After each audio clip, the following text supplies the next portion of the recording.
अस्सलाम वालेकुम student, class 10 chapter 4 हमने स्टार्ट किया हुआ है और आज की वीडियो में यानी आज का जो टॉपिक है वो है 4.24। ठीक है, जो बनता है एडवांटेजेस बेनिफिट्स ऑफ किसके डाटा। आपने मेथड पढ़ लिया, टाइप पढ़ लिए, यूजेस वगैरह पढ़ लिए, अब आता है इसके फायदे या एडवांटेज आसान अल्फाजों में।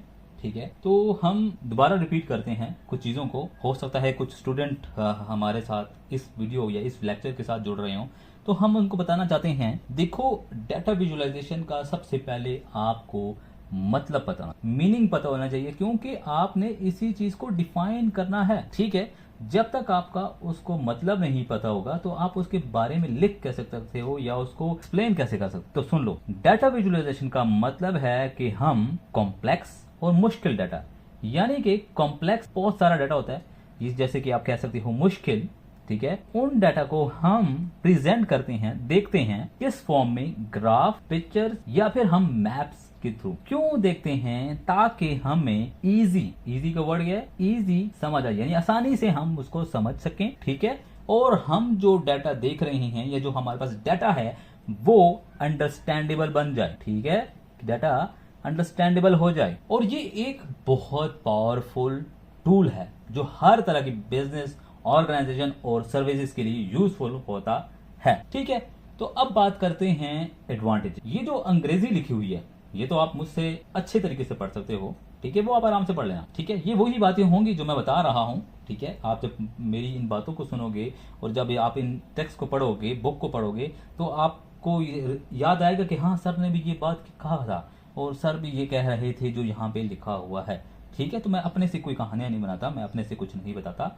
ठीक है, जो बुक्स में या जो इंटरनेट पे इंफॉर्मेशन अवेलेबल होती है, जो ठीक है, जो मैंने कुछ पढ़ा होता है, जो मेरे नॉलेज के मुताबिक होता है, वो मैं आपको बताता हूं। अच्छा, तो अब बात करते हैं किन चीजों की बेनिफिट या सिंपल कहूं तो एडवांटेज। ठीक है, सबसे पहले एक तो ये इजी, जैसे कि हम कहते हैं इजी अंडरस्टैंडिंग हो जाती है। ठीक है, इजी अंडरस्टैंडिंग किन के लिए हो जाती है? Non technical people. अब नॉन टेक्निकल पीपल्स कौन से होते हैं? जो सॉफ्टवेयर को ऑपरेट नहीं कर सकते या जो सिस्टम यूज नहीं कर सकते। ठीक है, या उनका जो बैकग्राउंड है वो ज्यादा कह सकते हो कि टेक्नोलॉजी से रिलेटेड नहीं है। ठीक है, तो उनके लिए जब आप डाटा विजुअलाइजेशन करते हो तो वो फायदेमंद। जैसे कि एक बिजनेसमैन ग्राफ देकर फौरन समझ जाता है कि सेल कहाँ पे इंक्रीज हो रही है या डिक्रीज हो रही है, या कहाँ पे किन सिटीज में हमारी प्रोडक्शन कॉस्ट ज्यादा है, समथिंग लाइक दैट। ठीक है, जो मैंने आपको पीछे बताता रहा हूँ। इसी तरह अगर आपने बिजनेसमैन की मैं एग्जांपल लेते हैं, बेटर डिसीजन ले सकता है।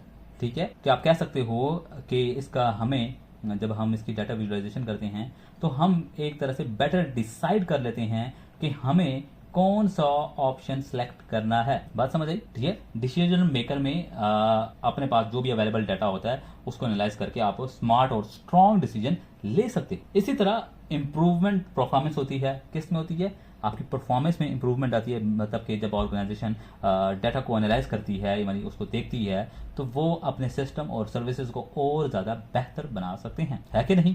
जब आपको एक प्रॉब्लम समझ आए या आप उसको और ज़्यादा, जब आपको डाटा समझ आ जाए या डाटा में कहीं कमी नजर आ जाए तो आप उसको इंप्रूव कर सकते हो। और जब डाटा को किस तरह से करोगे? जब डाटा विजुअलाइजेशन करोगे, जब आपको ज्यादा क्लियर पिक्चर होगी आपके पास। इसी तरह है इसका जो दूसरा फायदा है, बेटर कम्युनिकेशन। ठीक है, ये आप वर्ड याद रखो जो मैं बता रहा हूँ, बेटर कम्युनिकेशन। जैसे कि हमने बात की स्टार्टिंग में कि ये एक तो हेल्पफुल है कि नॉन टेक्निकल पीपल भी इसको समझ सकते हैं। इसी तरह बेटर कम्युनिकेशन का मतलब यही है कि जब आप एक इस तरह से बंदे से बात कर रहे हो तो जो इन चीजों को नहीं समझता, ठीक है, या उसका इतना नॉलेज नहीं होता, बट जब आप उसको विजुअली तौर पर दिखाते हो, समझाते हो, तो वो जल्दी पिक कर लेता है और आपके साथ वो कम्युनिकेट कर सकता है। या आप उसके, या कोई और ऐसा बंदा है जिसके साथ आपने बातचीत करनी है, तो फिगर्स में शायद वो ना समझ पाए, ठीक है, मैथ को वो ना समझ पाए, कैलकुलेशन को ना समझ पाए, बट आप कोई विजुअल फॉर्म में दिखाते हो तो वो शायद आपको उस चीज को समझ भी जाए और आपके साथ कम्युनिकेशन भी कर सके।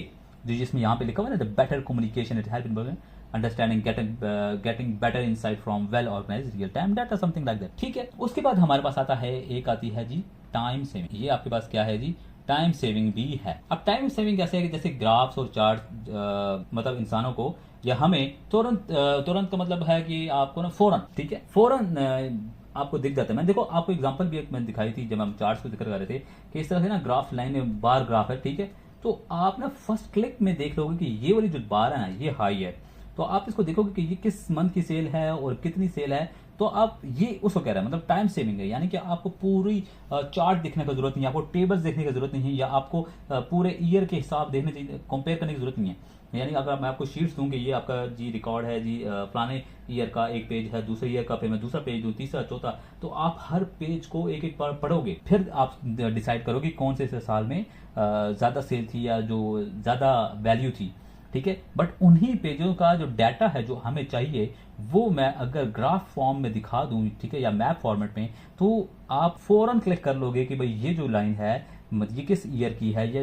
कितनी वैल्यू है, ये सबसे ज्यादा है, बजाय इसके कि आप पूरे पूरे एक 5 पेजेस के पेजेस को पढ़ो, उसके अंदर से अपनी जो आपके काम की इन्फॉर्मेशन है वो निकालो, फिर ये सोचो कि किसकी वैल्यू ज्यादा थी और किस ईयर में थी या कौन सा पेज की वैल्यू पे ज्यादा लिखी थी। समझ रहे हो ना बात? तो इस तरह से आपकी टाइम सेविंग भी है।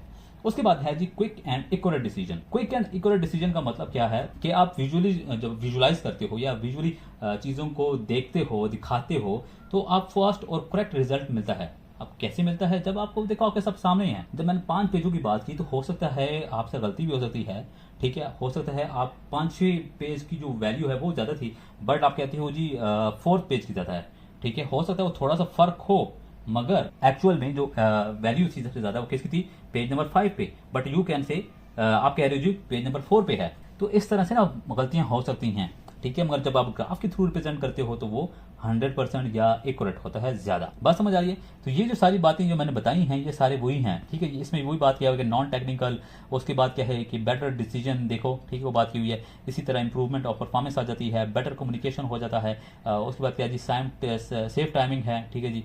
और उसके बाद क्या है जी quick and accurate decision as compare to manual analysis, ठीक है, वो वही बात कर रहा है कि आप 5 पेजेस को या इस तरह की मैनुअल देख रहे हो चीजों को। समझ आ रही बात? ये एडवांटेजेस हैं जो मैंने बात बताई है, इसी को आप अपने अंदाज में इसकी अंग्रेजी लिख सकते हो जब आपसे पूछा जाए कि डाटा विजुअलाइजेशन के क्या फायदे हैं, उसके एडवांटेजेस क्या हैं, बेनिफिट्स क्या हैं, ठीक है।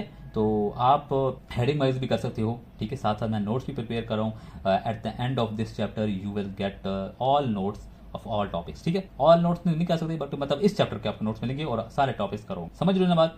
तो चलो बात करते हैं अभी अगले 4 टॉपिक। और ये जो आपके सामने बबल्स लिखे हुए हैं ना, बबल्स फॉर्म में या सर्कल फॉर्म में, आप इन्हीं को हेडिंग यूज कर सकते हो, ठीक है। Easy to understand, better analysis कैसा है, डेटा एरर कैसा है, एफिशिएंट स्टोरी टेलिंग है, identifying patterns, quick decision making कैसे होता है, एक्सप्लोरिंग बिजनेस इनसाइट्स कैसे होता है, डिस्कवरी ऑफ लेटेस्ट ट्रेंड्स कैसे होता है।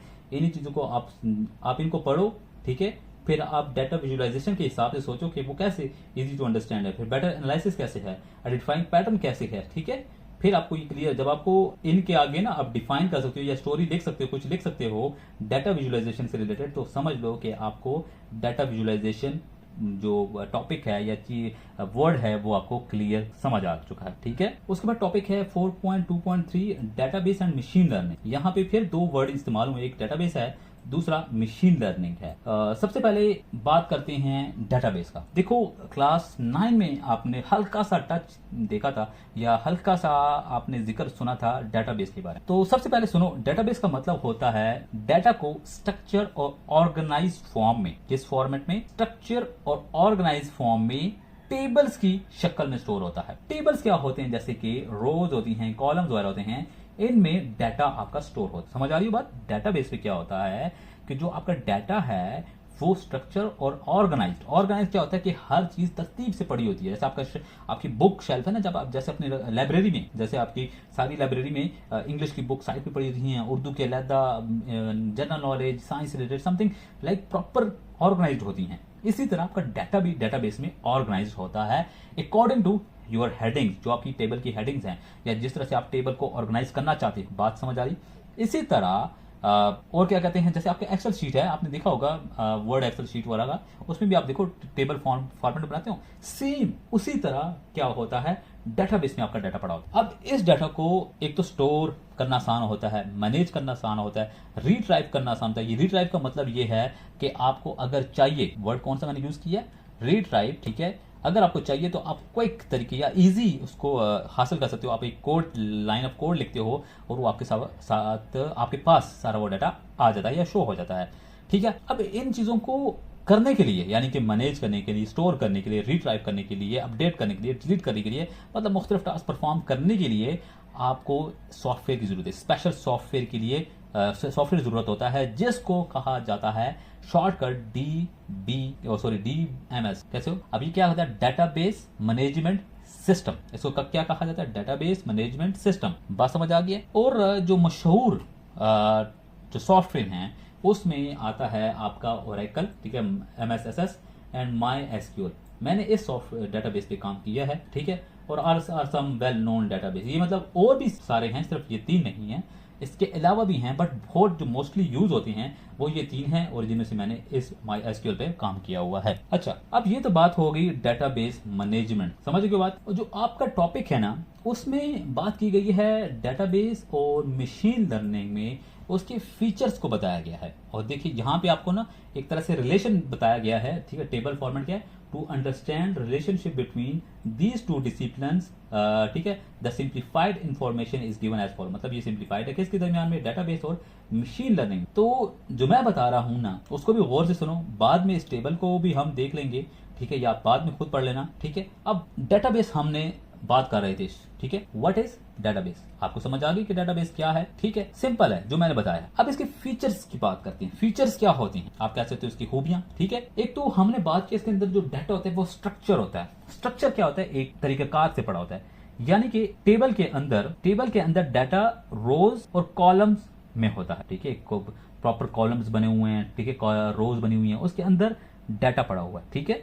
सबसे पहले इसकी तो फायदा ये क्या है? स्ट्रक्चर डाटा, ठीक है। उसके बाद आपके पास आता है, क्या आता है जी? उसके बाद आपका आता है क्लीन डाटा। नंबर 2 पे है जी क्लीन डाटा, ठीक है। लिखाई कितना ज्यादा फोकस नहीं करना, क्योंकि ये बहुत मुश्किल होता है आप माउस से जब लिखते हो। बहरहाल क्लीन डाटा, देखो आपने पढ़ा होगा या हम पढ़ते आ रहे हैं कि जो डाटा है, जब भी आप किसी मशीन लर्निंग या AI को देते हो तो डाटा आपका क्लीन होना चाहिए, यानी कि उसमें डुप्लीकेट ना हो, ठीक है, उसके अंदर एरर ना हो, रिडंडेंसी फ्री हो, मतलब कि बार बार रिपीट डाटा ना हो, समथिंग लाइक, ठीक है। और वो डाटा मतलब आपने फुल ऑर्गेनाइज किया हो, ठीक है, एरर ना हो, जो आपको इन्फॉर्मेशन चाहिए वही हो, बीच में एक्स्ट्रा, जैसे कि अगर डेटाबेस की बात करें तो आपने एक्स्ट्रा कोई कॉलम्स नहीं बनाने, ठीक है। अब आपने एक ऐसा रो बना दिया, कॉलम बना लिया जिसकी जरूरत ही नहीं थी, ठीक है, और आपने उसका डाटा रख लिया, ठीक है, तो वो क्या होगा? वो डाटा ज्यादा हो जाएगा। डेटाबेस मैनेजमेंट के जो स्टोरेज है वो ज्यादा होगी। जब आप डाटा रीट्राइप करोगे तो टाइम लगेगा,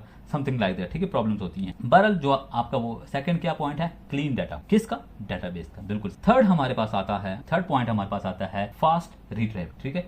फास्ट रीट्राइप करना, यानी कि फास्ट आप उसको हासिल कर सकते हो, कहां से? डेटाबेस से, ठीक है। जस्ट आप 3 to 5 words of line code लिखोगे ना, ठीक है, आप छोटा सा कोड लिखते हो और आपको वो पूरा का पूरा टेबल बना देगा, ठीक है। आप कहोगे मैंने तो 2-3 बातें लिखी थी, बट उसने पूरा डाटा लिख दिया, क्योंकि वो फिल्टर लगा के आपके सामने वो ऑर्गेनाइज करके रख देगा, शो कर देगा, ठीक है। तो उसके बाद उसका आता है डेटाबेस का इंटीग्रेशन। अब इंटीग्रेशन क्या होता है? यानी कि एक तो इसके अंदर डुप्लीकेट फ्री होता है ये डाटा, ठीक है, और रिलायबल डाटा स्टोर होता है, ठीक है। यानी कि अगर एक कॉलम में ना मैं नाम रिपीट कर रहा हूं, या मैं उस पर किसी ने लॉक सिस्टम लगाया कि दोबारा वो नाम नहीं रख सकता, जैसे आपने एक यूजर नेम रखते हो, ठीक है, एक यूजर नेम होता है। अब ये जो यूजर नेम है ना, वो पीछे डाटाबेस में स्टोर हो रहा होता है, ठीक है, ये बात याद रखो, वो डाटाबेस में स्टोर होता है, यानी कि यूजर नेम और पासवर्ड।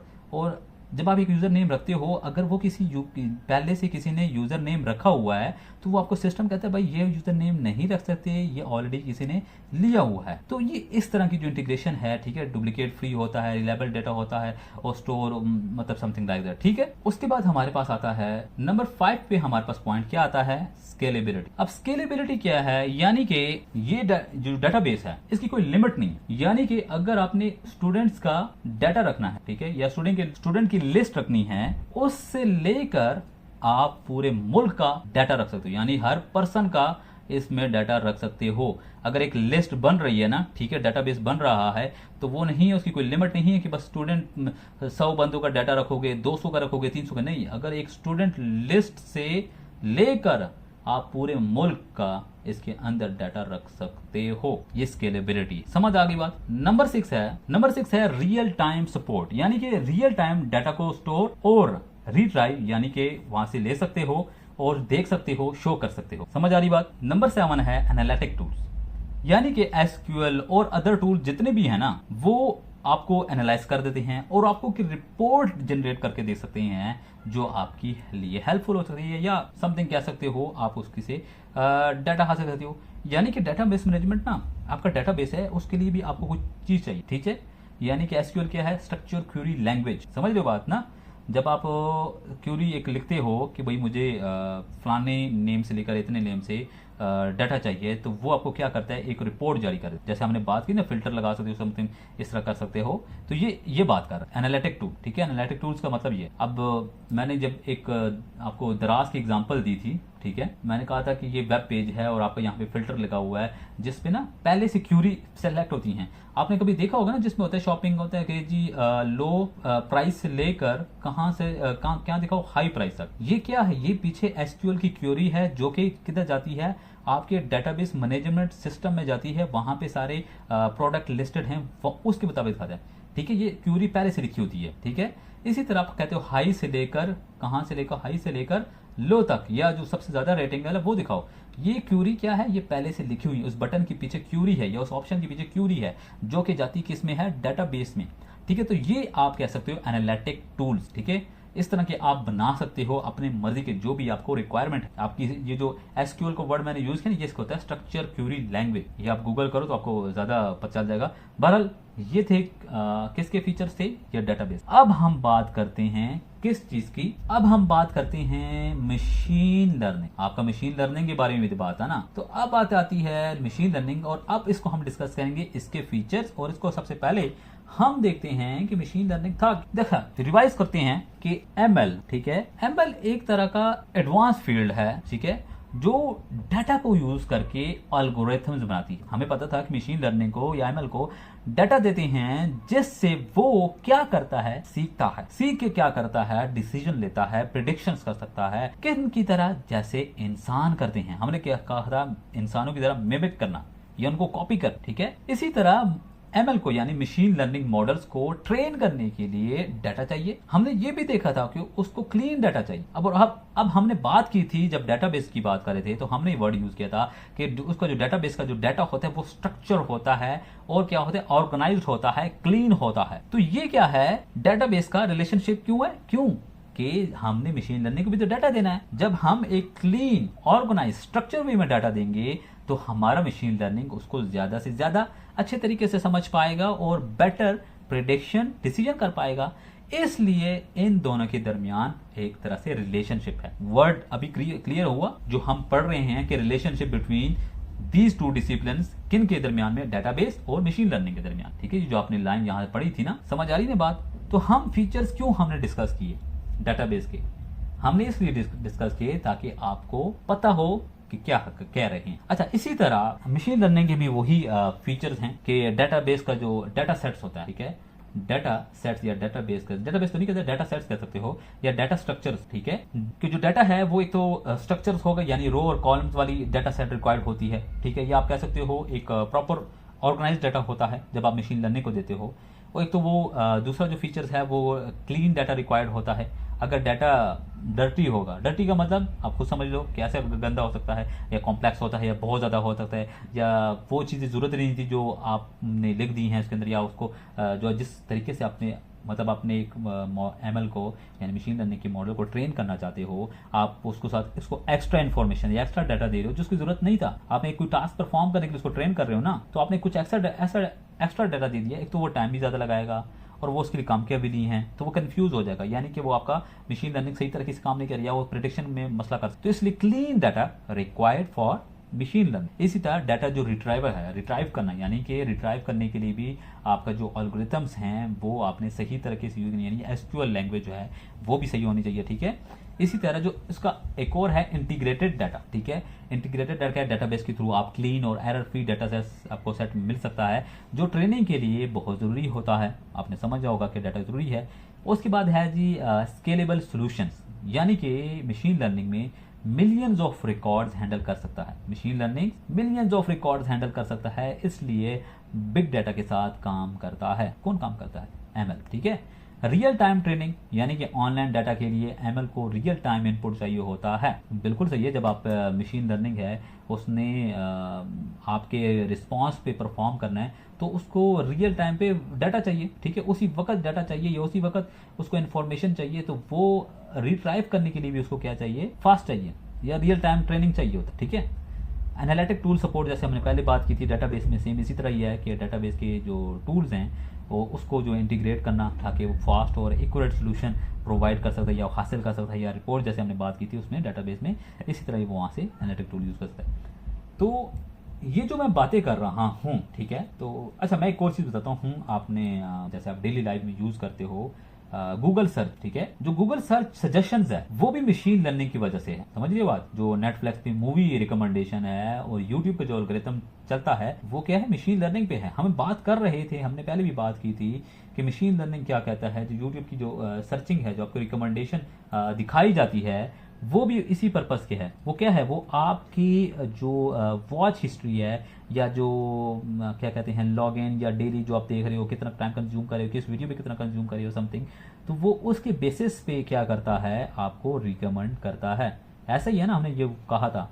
तो वो क्या है, मशीन लर्निंग है, ठीक है, स्पेसिफिक आपके लिए वो मशीन लर्निंग है, वो जो ट्रेन करता है। क्योंकि ये तो नहीं है कि जो आपकी जो आपसे डाटा लेके किसी और को सजेस्ट करे, नहीं, वो आपको ही सजेस्ट करेगा, आपका डाटा यूज करके आपको सजेस्ट करेगा।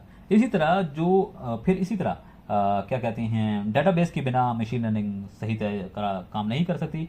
क्यों नहीं कर सकती, हमने पहले बात की है कि डेटाबेस में क्या फ़ायदे हैं और जो मशीन लर्निंग है उसको डाटा किस तरह का चाहिए होता है, तो इसलिए इन दोनों के आपस में रिलेशनशिप है। तो अगर आप ये जो करेक्टर्स और ये डेटाबेस का ये चार्ट बना हुआ ना, इसको देखेंगे तो इसमें ये सारी वही बातें लिखी हुई हैं जो बातें मैंने की हैं, ठीक है। तो आप इसको पढ़ें और कुछ कंफ्यूजन हो तो मुझे बताइएगा, मैं आपके नेक्स्ट वीडियो में वो थॉट्स या सब कुछ क्लियर कर दूंगा, ठीक है। या जाने से पहले दोबारा रिपीट कर लेते हैं, देखो दोबारा से बात करते हैं, ठीक है। वीडियो तो बड़ी हो रही है मगर फायदा आपका ही है, दोबारा सुन लो। डेटाबेस और मशीन लर्निंग किसकी बात कर रही है, डीबी और एमएल मशीन लर्निंग दोनों क्लोजली कनेक्टेड हैं, क्योंकि डेटाबेस से डाटा को स्टोर किया जाता है और मशीन लर्निंग को उस डाटा की जरूरत होती है ताकि वो मॉडल्स क्या कर सकें, ट्रेन कर सकें, ठीक है जी, ट्रेन कर सकें। अगर डाटा क्लीन नहीं होगा या वेल ऑर्गेनाइज नहीं होगा तो मशीन लर्निंग का मॉडल एक्यूरेटली या इफिशिएंटली काम नहीं कर सकता। बात समझ आ गई। इसीलिए data integration, real time data processing, analytic tools ये बहुत ज्यादा जरूरी हैं। इसलिए मशीन लर्निंग और किसका, डेटाबेस, ठीक है, मैनेजमेंट सॉफ्टवेयर जो हैं उनका कॉम्बिनेशन आजकल काफी पावरफुल है, स्पेशली बिग डाटा और आर्टिफिशियल इंटेलिजेंस के एरियाज में, क्योंकि डेटाबेस मशीन लर्निंग एल्गोरिथम को सपोर्ट करते हैं by providing structured data they need to train and test। बात समझ आ गई। कोई रॉकेट साइंस नहीं है, कोई मुश्किल टॉपिक नहीं है, जो बातें मैंने की हैं वो अपने ध्यान में रखना और ये टॉपिक आपका कवर हो जाएगा। ये जो आपका पूरा चार्ट बना हुआ है, ये सारा जो चार्ट है ये वाला, ठीक है, इस पे इसको पढ़ लो, जो मैंने बातें बताई हैं उसको ध्यान में रखो, तो आप ये चार्ट या जो टेबल है ये बना सकते हो, कोई इसमें मुश्किल नहीं है। अगर फिर भी कोई डाउट हो, कोई भी मुझसे गलती होगी हो, तो आप मुझे सिर्फ और सिर्फ सिंपल कमेंट्स में बता देना, मैं आपको वहाँ पे जो भी आपकी प्रॉब्लम है, जो भी आपका इशू है वो क्लियर कर दूंगा। बाकी आपका वक्त देने के लिए बहुत शुक्रिया।